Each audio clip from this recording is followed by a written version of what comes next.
Hello बच्चों, कैसे हो बच्चों। आज हम factors on which magnitude of shielding effect depends ये टॉपिक डिस्कस करेंगे। ठीक है, टॉपिक काफ़ी इम्पोर्टेंट है, इसलिए वीडियो को अंत तक ज़रूर देखें। तो आइए वीडियो को शुरू करते हैं। वो कौन कौन से फैक्टर हैं जिन पे शील्डिंग इफेक्ट डिपेंड करता है। ठीक है बच्चों, फर्स्ट फैक्टर है number of inner shell electrons. Number of inner shell electrons, ठीक है, और इनर शेल या शेल्स। फर्स्ट फैक्टर है number of inner shell electrons और इनर शेल, जिसपे शील्डिंग इफेक्ट डिपेंड करता है। ठीक है, अगर इनर शेल इलेक्ट्रॉन्स ज़्यादा होते हैं तो शील्डिंग इफेक्ट का मैग्नीट्यूड भी ज़्यादा होता है। ठीक है, मैं यहाँ पे लिख देता हूँ, greater is the number of inner shell electrons, greater is the magnitude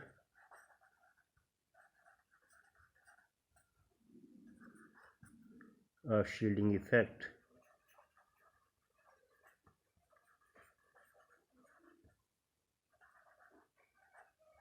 on valence shell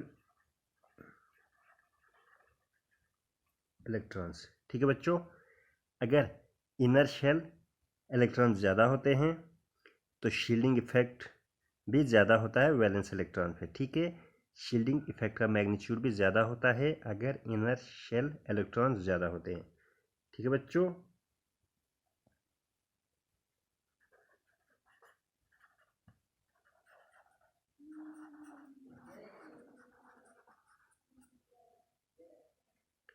मैं दोबारा रिपीट करता हूँ, अगर इनर शेल इलेक्ट्रॉन ज़्यादा होते हैं, इनका नंबर ज़्यादा होता है, शील्डिंग इफेक्ट का मैग्नीट्यूड भी ज़्यादा होता है वैलेंस शेल इलेक्ट्रॉन्स पे।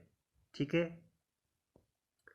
हम यहाँ पे कुछ एलिमेंट्स ले लेते हैं, जैसे lithium, sodium, potassium, rubidium, caesium, ये कुछ एलिमेंट्स हैं। ठीक है, इनमें देखते हैं कि इनर शेल्स कितने होते हैं। ठीक है, नंबर ऑफ इनर शेल। ठीक है, लिथियम में एक है। ठीक है, सोडियम में शेल्स 2 हैं, पोटेशियम में 3, रुबिडियम में 4, सीजियम में 5। ठीक है, ठीक है बच्चों, मैंने अभी बताया था अगर इनर शेल इलेक्ट्रॉन ज़्यादा होते हैं तो शील्डिंग इफेक्ट का मैग्नीट्यूड भी ज़्यादा होता है। ठीक है, तो अब ऑर्डर ऑफ शील्डिंग इफेक्ट क्या होगा।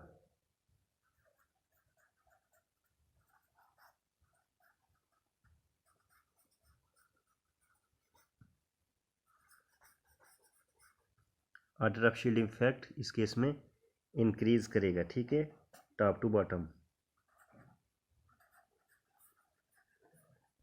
ठीक है बच्चों, ये अल्किली मेटल्स हैं हमारे पास, इनमें अगर हम टॉप से बॉटम की तरफ मूव करेंगे तो नंबर ऑफ शेल्स इंक्रीज करेंगे, इस केस में शील्डिंग इफेक्ट भी इंक्रीज करेगा। ठीक है बच्चों, दूसरा फैक्टर है types of orbitals occupied by electrons. ठीक है, type of orbital occupied by the electrons। First factor shielding effect के लिए था नंबर ऑफ इनर्शियल इलेक्ट्रॉन्स या नंबर ऑफ इनर शेल्स। इसके बाद सेकंड फैक्टर है type of orbital occupied by the electrons. ठीक है, आप शायद जानते हैं कि ऐसे इलेक्ट्रॉन्स ज़्यादा टाइम स्पेंड करते हैं न्यूक्लियस के पास। ठीक है, ऐसे इलेक्ट्रॉन ज़्यादा टाइम पास करते हैं, ज़्यादा टाइम स्पेंड करते हैं न्यूक्लियस के पास।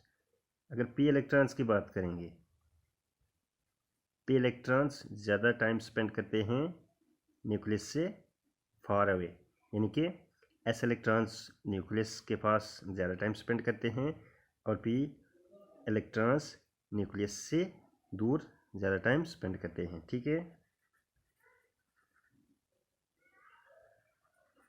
मैं यहाँ पे लिख सकता हूँ ऐसे electrons spend most time near nucleus. ऐसे इलेक्ट्रॉन्स ज़्यादा टाइम न्यूक्लियस के आसपास स्पेंड करते हैं। पी इलेक्ट्रॉन्स ज़्यादा टाइम स्पेंड कहाँ पे करते हैं? Far away from nucleus.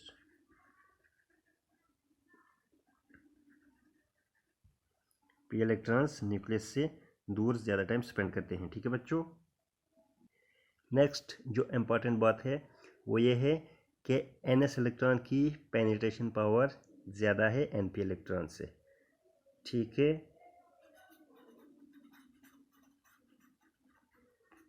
Penetration power NS electron की ज़्यादा है एनपी इलेक्ट्रॉन से। ठीक है, ठीक है बच्चों, मैं इलेक्ट्रॉन्स के लिए कभी कभी ES लिखता हूँ। ठीक है, तो आप यहाँ पे इलेक्ट्रॉन्स लिखेंगे। अगर हम ऑर्बिटल की पेनिट्रेशन पावर देखेंगे तो वो इस ऑर्डर में होती है NS, फिर उसके बाद NP, उसके बाद ND, उसके बाद NF। ये इनकी पेनिट्रेशन पावर है। ठीक है,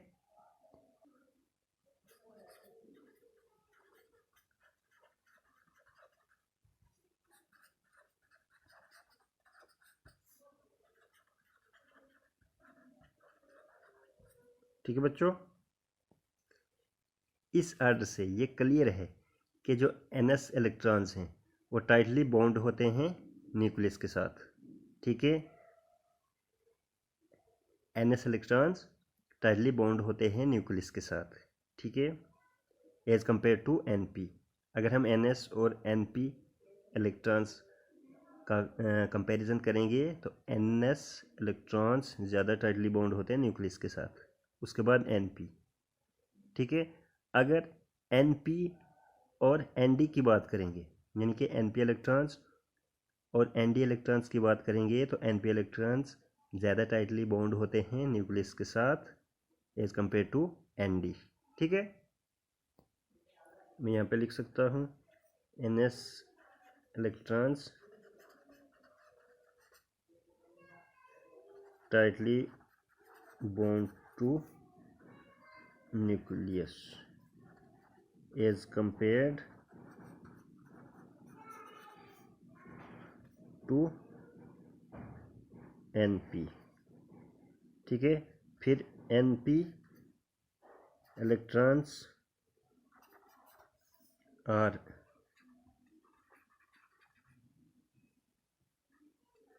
tightly bound to nucleus is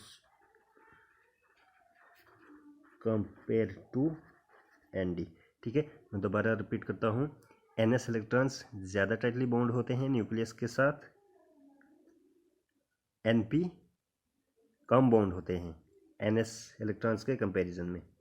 फिर अगर NP और ND का कंपेयर करेंगे तो NP इलेक्ट्रॉन्स ज़्यादा टाइटली बॉन्ड होते हैं न्यूक्लियस के साथ ND के कंपैरिजन में। ठीक है बच्चों, इससे ये क्लियर है कि NS इलेक्ट्रॉन्स ज़्यादा स्क्रीन करते हैं न्यूक्लियस को, ठीक है। NS इलेक्ट्रॉन ज़्यादा इफ़ेक्टिवली स्क्रीन करते हैं न्यूक्लियस को ND इलेक्ट्रॉन्स के कंपैरिजन में, ठीक है। फिर NS इलेक्ट्रॉन्स ज़्यादा इफ़ेक्टिवली स्क्रीन करते हैं न्यूक्लियस को NP इलेक्ट्रॉन्स से, ठीक है। फिर NP इलेक्ट्रॉन्स ज़्यादा इफ़ेक्टिवली स्क्रीन करते हैं न्यूक्लियस को ND इलेक्ट्रॉन्स से, ठीक है। मैं यहाँ पे लिख सकता हूँ, due to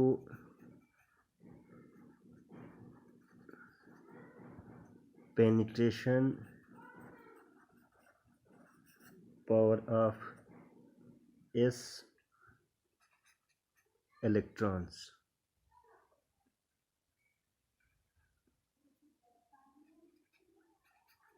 S electrons screen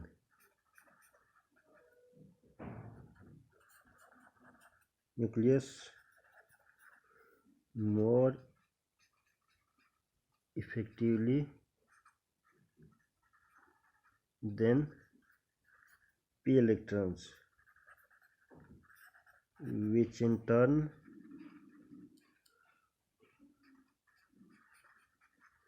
screens nucleus more effectively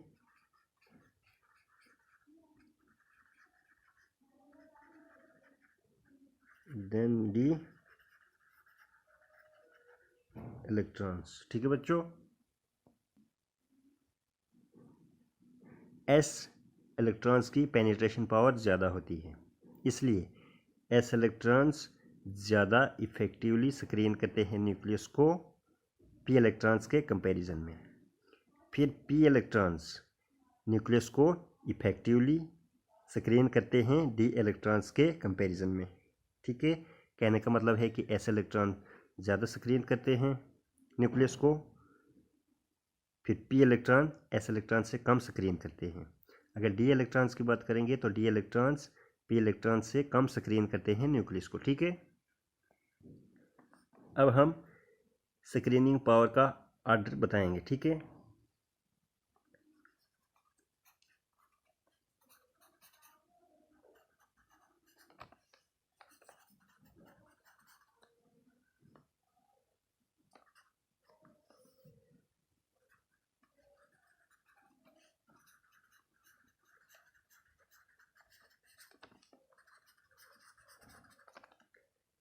screening power का ऑर्डर डिक्रीजिंग में है। सबसे पहले आता है NS, फिर उसके बाद NP, उसके बाद ND, उसके बाद NF, ठीक है। NS इलेक्ट्रॉन ज़्यादा स्क्रीन करते हैं न्यूक्लियस को, ठीक है। फिर NP का नंबर आता है, फिर ND का, फिर NF का। F इलेक्ट्रॉन्स और P इलेक्ट्रॉन